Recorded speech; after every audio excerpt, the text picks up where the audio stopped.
여호와께서 큰 바람을 바다 위에 내리시매 바다 가운데 큰 폭풍이 일어나 배가 거의 깨지게 될지라. 아멘.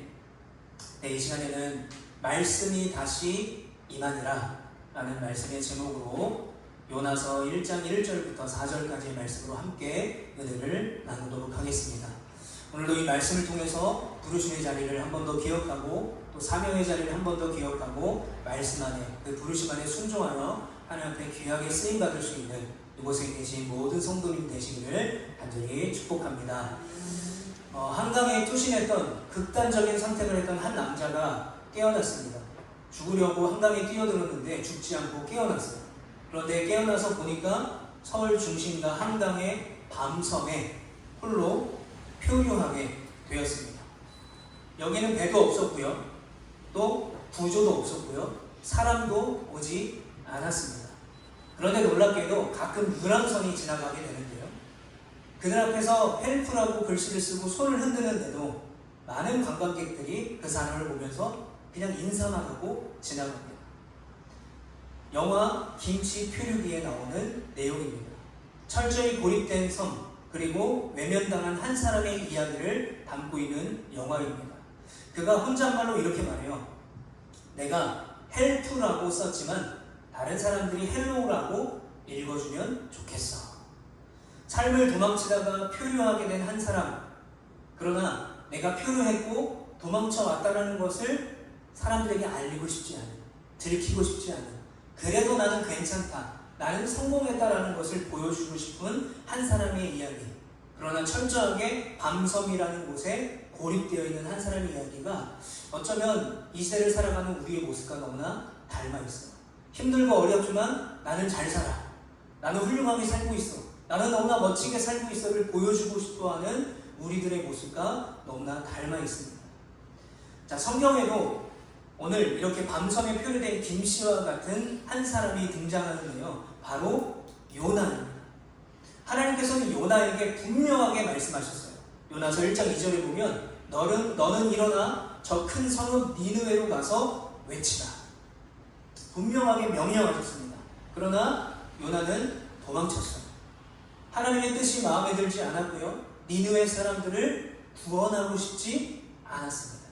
그래서 다시스로 가는 배를 타기 위해서 요빠까지 갔고요, 또 요빠에서 다시스로 갔고요, 거기서 하나님의 얼굴을 피하기 위해서 먼 바다로 나아갑니다. 자, 바로 그 순간부터 요나는 표류하는 인생이 되었습니다. 방향을 잃어버렸고요, 사명을 거부했고요, 세상과 단절된 삶을 살게 됐고요, 하나님을 잃어버린 인생이 됐습니다. 여러분, 표류의 본질은요, 방향을 상실한 것과 관계가 단절된 곳에 있어요. 그렇게 요나는 하나님과의 관계가 단절되었고 사명을 잃어버린, 방향을 상실한 사람이 된 채 표류하게 되었습니다.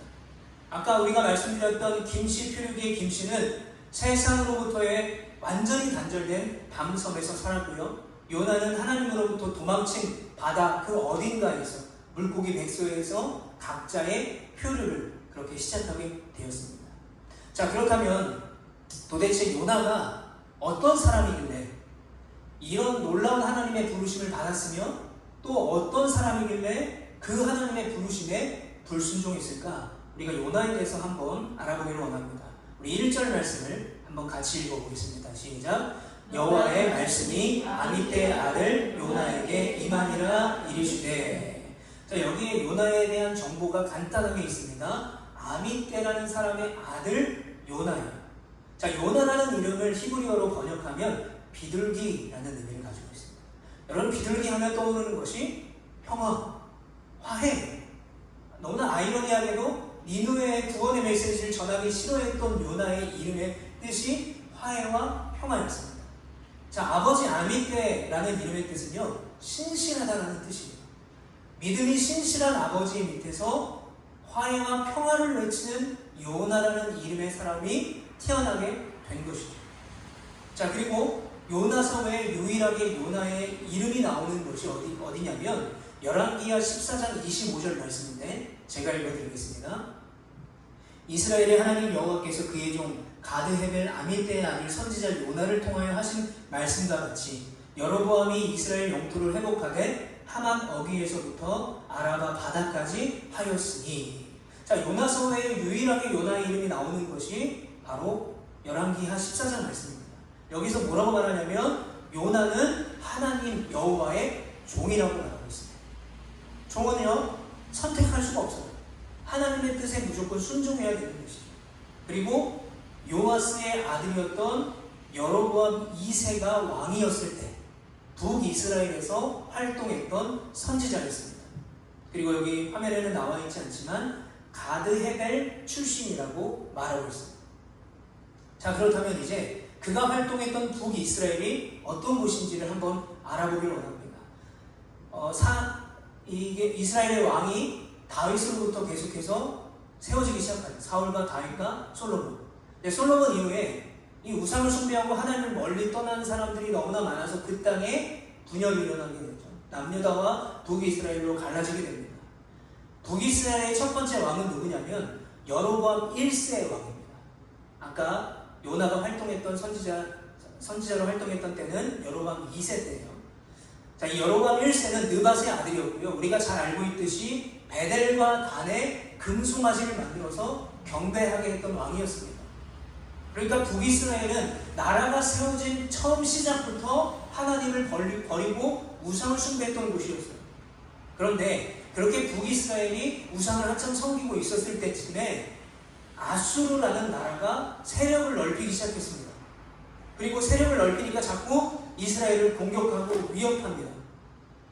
그리고 여로보암 1세가 왕이었을 때부터 약 100년 후에 예후가 이스라엘을 다스릴 때에는 아수르에게 조공까지 마치게 돼요. 그러니까 나라가 세워지고 100년 동안 아수르가 계속해서 공격했고 괴롭혔고 약탈해 갔다는 거예요. 그러다 보니까 이스라엘의 세력은 점점 약해져서 아수르에게 조공을 바쳐야만 살 수 있는 나라가 되었다는 거죠. 그렇기 때문에 이 아수르는요 이스라엘에 있어서 역사적으로 봤을 때 원수와도 같은 나라였어요. 100년을 넘도록 계속해서 괴롭혔다는 것이죠. 그런데 오늘 본문 여로보암 2세 때, 즉 조공을 바쳤던 예후 왕으로부터 한 35년이 지났을 때 아수르를 없애버릴 수 있는 절호의 기회가 찾아옵니다. 그게 언제냐면 아수르는요 그 당시에 밖으로는 우라무트라는 나라와 계속해서 전쟁을 하게 돼요. 전쟁을 하다 보니까 안을 다스리기가 쉽지 않잖아요. 그런데 안에서는 뭐가 일어나냐? 내란이 일어나고 반란이 일어납니다. 그러다 보니까 아수르라는 강한 나라가 점차 세력이 약해지고 있었어요. 심지어는 아수르당 3세라는 아수르 왕이 다스릴 때 아수르라는 나라의 역대급 경제적 정치적 위기를 겪게 됩니다. 민심이 완전히 잃어버린 상태로 반란이 곳곳에 일어나게 돼요. 그런데 이때에 북이스라엘은 어떤 상태냐? 아까 열왕기하 14장 25절에 요나가 예언했던 것처럼 여로보암 2세가 잃어버린 영토를 회복하는, 그러니까 북이스라엘 역사상 가장 넓은 영토를 가지게 되는 가장 번영의 시대를 북이스라엘이 경험하게 되는 것이죠. 그러니까 북이스라엘은 가장 강한 나라가 됐고 강했던 아수르는 힘을 잃어버린 때가 됐다는 거예요. 그때가 바로 요나 선지자가 활동하던 시기였습니다. 자, 그런데 바로 그때 아수르를 멸망시킬 절호의 기회가 있었던 그때 하나님께서 요나에게 말씀하십니다. 2절 말씀 같이 한번 읽어보겠습니다. 시작. 너는 일어나 저 큰 성읍 니느웨로 가서 그것을 향하여 외치라. 그 악독이 내 앞에 상달되었으니라 하시니라. 아멘. 자, 큰 성읍, 즉 니느웨는요 아수르의 수도와도 같은 그런 아주 중요한 도시였습니다. 그런데 거기에 뭐가 넘칩니까? 악독이 넘쳐서 하나님까지 상달되었다는 거예요. 그런데 여기서 말하는 악독은요 두 가지를 의미합니다. 첫 번째는 그들의 죄예요. 우상을 섬기고 그리고 근처에 있는 나라를 약탈하고 잔인하게 사람을 죽였던 그들의 죄악을 말하는 것입니다. 그런데 이 또 다른 악독의 의미는 어떤 의미를 가지고 있냐면 아수르가 현재 당하고 있는 재난과 어려움을 말하고 있는 거예요. 역대급으로 겪고 있는 정치적, 경제적 위기를 아수르가 당하고 있었다는 거죠. 그렇기 때문에 그 악독을 구원하기 위해서 지금 요나를 부르고 계신 거예요. 이게 어떤 상황이냐면 원수하고 같은 나라, 100년을 넘게 우리나라를 괴롭힌 그 아수르가 사라질 절호의 기회인데 하나님께서 요나를 불러서 그 땅을 구원하라고 사명을 내신 거라는 거예요. 그것도 그들에게 회개의 기회를 주시기 위해서 요나를 부르신 것입니다. 여러분, 그러니까 요나 입장에서는요, 이 하나님의 부르심을 절대로 이해할 수가 없어요. 하나님, 도대체 내가 왜요? 제가 왜요? 이 우리를 100년 이상 괴롭힌 이 아수르를 멸망시킬 절호의 계인데, 아니 제가 왜 거기에 가서 구원의 메시지를 전해야 됩니까? 그래서 그가 선택한 것이 뭐냐? 도망가는 거였어요. 하나님을 떠나서 자기가 제일 멀리 갈 수 있는 다시스, 지금의 스페인 땅인데요, 그곳까지 도망을 가요. 그런데 여러분, 도망간다고 하나님을 피할 수 없었을 것입니다. 왜냐하면요, 요나서 1장 9절에 보면 그가 대답하되 나는 히브리 사람이요 바다와 육지를 지으신 하늘의 하나님 여호와를 경외하는 자로다 하고. 자, 요나가 뭐라고 말해요? 나는 히브리 사람이요 바다와 육지를 지으신 하늘의 하나님 여호와를 경외하는 자로다. 지금 약 4,900km를 도망갔어요. 니느웨로 가지 않고 다시스로 도망갔어요. 그런데 다시스로 가는 그 배의 선원들이 요나에게 누구냐고 물어봤을 때 이렇게 대답하는 거예요. 나는 히브리 사람이고요, 나는요 바다와 육지를 지으신 분이 하나님인 것을 알고 내가 그 하나님을 경외하는 사람입니다 라는 것이죠. 이 말은 무슨 뜻일까요? 내가 아무리 도망가더라도 바다와 육지를 지으시는 그 하나님의 전능하신 손을 절대 벗어날 수 없다는 것을 요나가 이미 알고 있었다는 거예요. 근데 그걸 알면서도 요나가 왜 도망갔겠냐라는 거예요. 왜 스스로 이 다시스라는 곳에서 방향을 잃어버리고 사명을 거부하고 세상과 단절된, 하나님의 말씀이 단절된 그 표류의 삶을 왜 요나가 선택했을까요? 이유는 단 한 가지예요. 이스라엘과 원수인 그 아수르, 그것도 그 중심 도시였던 니느웨를 하나님이 무언하게 부르신 거예요. 그걸 절대로 이해할 수 없었던 거예요, 요나 입장에서. 그런데 여러분, 이 안에는요 요나 나름의 계략이 있었습니다. 자, 그 당시에 요나와 같이 요나가 활동했던 그 시기에 활동했던 다른 선지자들이 있는데 바로 호세아와 아모스였어요. 근데 이 호세아는 북이스라엘 선지자였고 아모스는 남유다 선지자였습니다. 그런데 이 두 선지자의 공통점은 뭐냐면 그 당시 남유다나 북이스라엘이나 가장 놀라운 번영의 시대를 살고 있었어요. 정치적으로 경제적으로 부유한 시대를 살고 있었어요. 그러나 남유다와 북이스라엘 동시에 하나님을 버리고 우상을 숭배했단 말이에요. 그래서 아모스와 호세아 선지자는 각 나라에 있는 지도자들을 비판하면서 하나님의 심판의 메시지를 전했던 사람들이 호세아와 아모스였어요. 자, 그런데 북이스라엘에서 활동했던 요나는 그들과 달랐습니다. 뭐가 달랐냐면 여로보암 2세의 손으로 영토를 확장하게 될 것이다 라는 예언을 했어요. 그러면 하나님을 버리고 우상 숭배한 여로보암 2세 북이스라엘에게 번영의 약속의 말씀을 전하는 요나는 변절자입니까? 아니면 하나님 앞에 쓰임받은 선지자가 아닐까요? 아니에요. 여러분, 요나는 그저 북이스라엘을 너무나 사랑하는 선지자였어요. 그리고 민족을 너무 사랑하는 선지자였어요. 그러다 보니까 비록 여로보암 왕이 여러 악한 행위와 우상 숭배를 했고 하나님의 경고의 메시지가 분명히 있었지만 그럼에도 여로보암 2세를 통해서 이루시는 하나님의 일들을 요나는 선포했던 거예요. 그리고 이스라엘이 번영하는 데 기여했던 선지자가 바로 요나였다는 거예요. 호세아와 아모스와 너무 다른 길을 가고 있었죠. 다른 방향으로 쓰임을 받고 있었던 거예요. 그러다 보니까 이런 요나에게 이스라엘의 주적이 되는, 원수가 되는 그 아수르의 중심 도시 니느웨에 가는 것 자체가, 그리고 거기서 구원의 메시지를 전하는 것 자체가 말도 안 되는 일이었다는 거예요. 그래서 3절 말씀을 보면 이렇게 말합니다. 그러나 요나가 여호와의 얼굴을 피하려고 일어나 다시스로 도망하려 하여 욥바로 내려갔더니 마침 다시스로 가는 배를 만난지라. 여호와의 얼굴을 피하여 그들과 함께 다시스로 가려고 뱃삭을 주고 배에 올랐더라. 자, 여기 이 3절에 두 번 반복하고 있는 아주 중요한 문장이 있습니다. 그것이 뭐냐면 바로 하나님의 얼굴을 피하려, 여호와의 얼굴을 피하려. 그런데 우리가 아까도 말씀을 나눴지만 요나는 그 누구보다도 자신이 하나님의 얼굴을 피할 수 없다는 것을 이미 알고 있었어요. 그런데 꾀를 부린 거죠. 계략을 펼친 것입니다. 하나님의 얼굴을 완전히 피할 수는 없다는 것을 인정해요. 알아요. 그러나 자신에게 명령한 그 사명의 때를 늦출 수 있다라고 믿었던 거예요. 그러니까 시간을 끄는 거죠. 니느웨로 바로 가지 않고요. 4,900km나 떨어진 다시스로 도망간 거예요. 내가 이렇게 도망가서 시간을 끌면 하나님이 요나를 포기하고 다른 선지자들을 사용할 것을 꾀를 부린 거예요. 호세아나 아모스를 사용하기를 원했던 것이죠. 이렇게 요나는 하나님의 말씀에 불순종하면서 아수르는 망해야 되고 자신의 나라 북이스라엘을 번영하기를 원했던 그런 요나였습니다. 하나님의 얼굴을 피할 수는 없었지만 어떻게든 자신이 가지고 있는 가치와 생각을 포기하지 못하고 하나님의 사명 앞에 도망가고 표류했던 사람이 오늘 본문의 요나 선지자였습니다. 여러분, 이 요나의 모습을 보면서 한번 우리의 모습을 생각해 봤으면 좋겠습니다. 흔히 우리가 농담처럼 요나를 이행시로 하면 요것이 나의 모습입니다. 요나의 모습이 나의 모습입니다. 나와 너무 닮아 있다는 거예요. 요나의 모습. 여러분, 우리가 찬양했잖아요.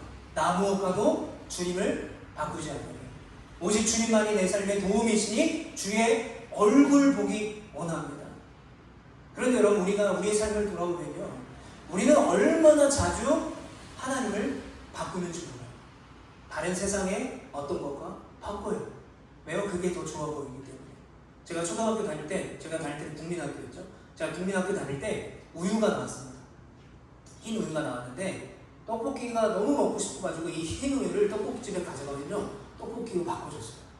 우유를 떡볶이로 바꿔줬어요. 여러분, 우리가 너무 수시로, 너무 아무 거리낌 없이 하나님의 은혜를, 또 하나님이라는 그 전능하신 분을 다른 가치와 바꿀 때가 너무나 많다라는 거예요. 그런데 찬양의 가사를 보면 주의 얼굴을 보기 원할 때 하나님의 신실한 친구가 된다는 거예요. 내가 주님의 얼굴을 구할 때, 주님의 얼굴을 구하기 어려운 상황에도 내가 주님의 얼굴을 구하고 주님을 바라볼 때에 하나님의 신실한 친구, 하나님의 신실한 동역자, 하나님의 신실한 사명자로 주님은 우리를 부르신다는 거예요. 여러분, 이 사실을 꼭 기억하셨으면 좋겠습니다. 여러분, 한때 노는 게 제일 좋다고 얘기하면서 어린아이들에게 폭발적인 인기를 끌었던 펭귄 한 마리 기억하시죠? 여러분, 우리들도 마찬가지입니다. 노는 것이, 쉬는 것이, 자는 것이 말씀을 보는 것과 기도하고 복음을 전하는 것보다 훨씬 더 쉬워요. 심지어는 재밌어요.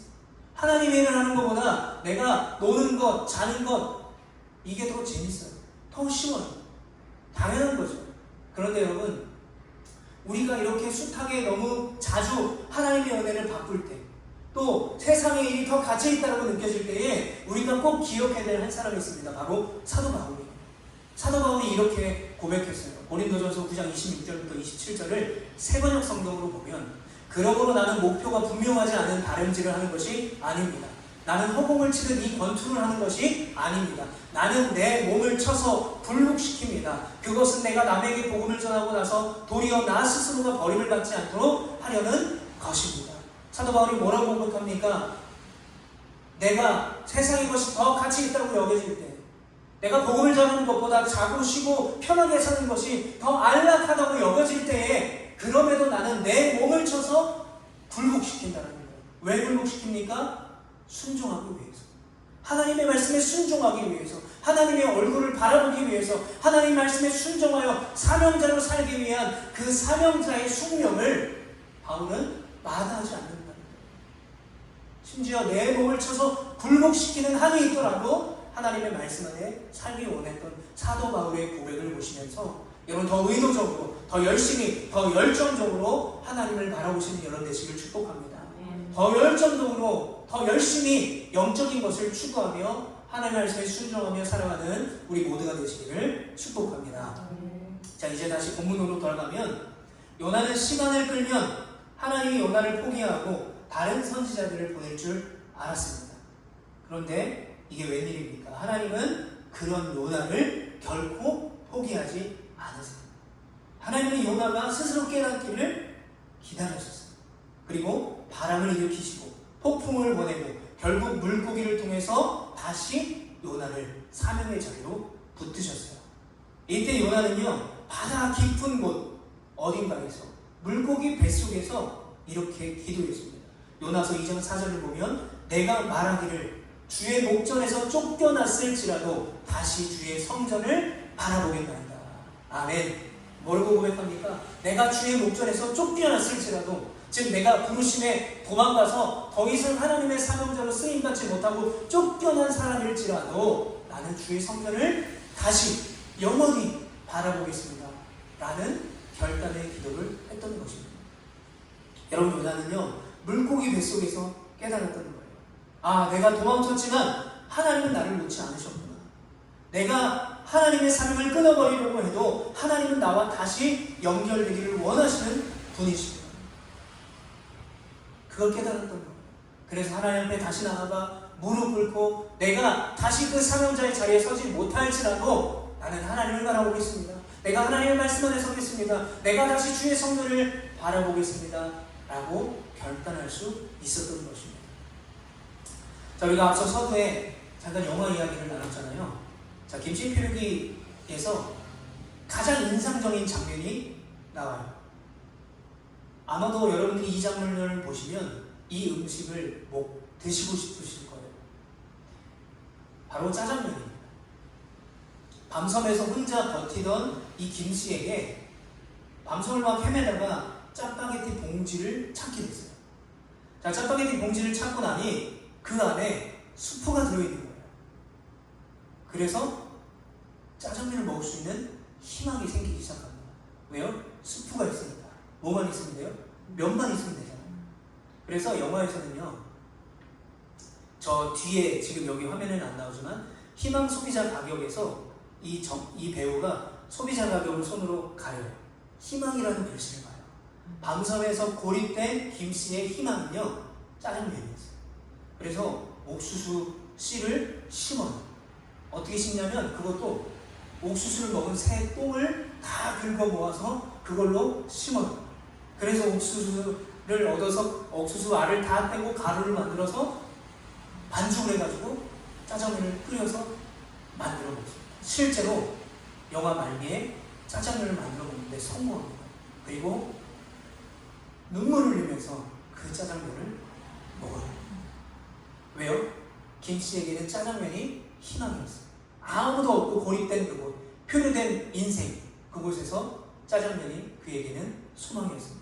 여러분, 밤섬에 표류했던 이 영화 속 김씨에게 짜장면이 희망이었다면요, 물고기 뱃속에 갇혀 있었던 바다 어딘가에 표류한 요나에게는요, 하나님의 두 번째 말씀이 희망이었습니다. 자, 요나서 3장 1절에 보면 여호와의 말씀이 두 번째로 요나에게 임하니라. 아멘. 아까 요나가 뭐라고 고백했습니까?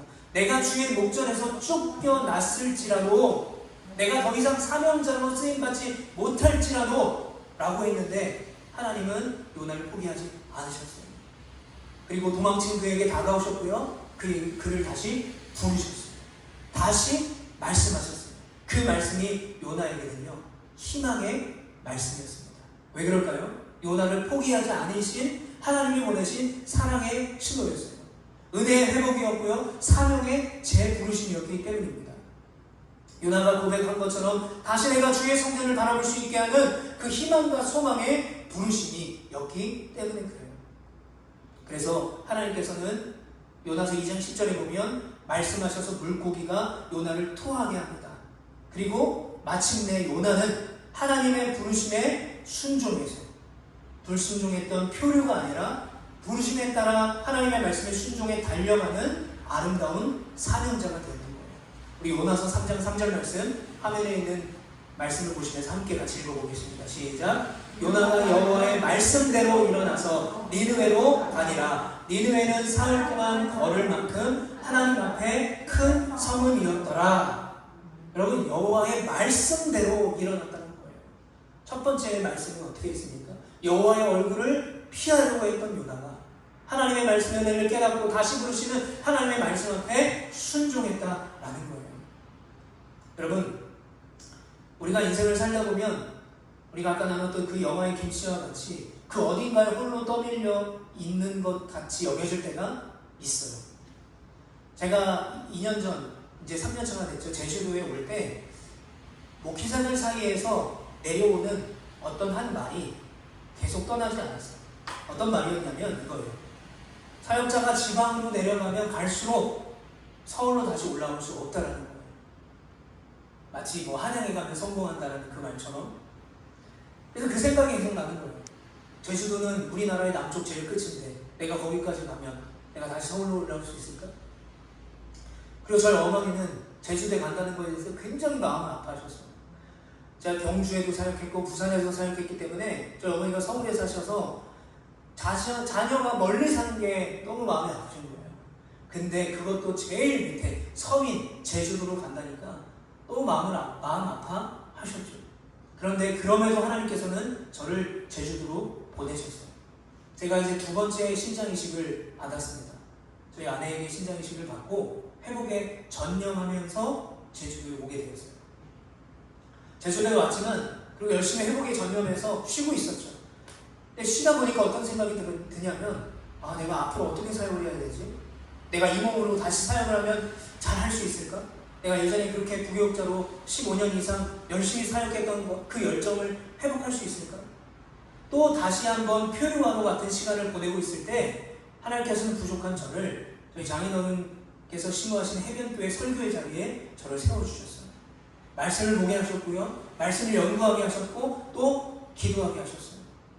그렇게 하나님께서는 제주에서 저희 가정을 하나님의 얼굴만을 구하는 그런 가정이 되게 훈련시키셨어요. 왜냐하면요, 저희는요, 저희의 힘으로 할 수 있는 것이 아무것도 없었어요. 저의 질병이 이식받고 나서 이식받은 신장이 건강하게 되는 것, 매월 아산병원에 진료를 받으러 가야 되는 것, 또 집 문제, 여러 가지 먹고 사는 문제를 해결할 수 있는 것이 아무것도 없었어요. 그런데 하나님이 살게 하셨어요. 개척도 마찬가지였습니다. 돈도 없었고요. 자신도 없었습니다.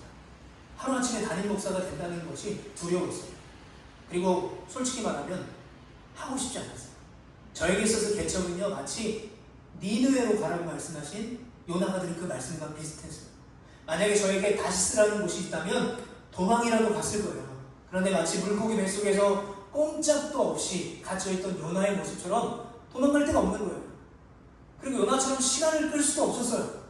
왜냐하면 시간도 못 끌게 너무 급작스럽게 이 자리를 개양을 하게 됐고 개척을 하게 됐고 지금까지 인도하셨어요.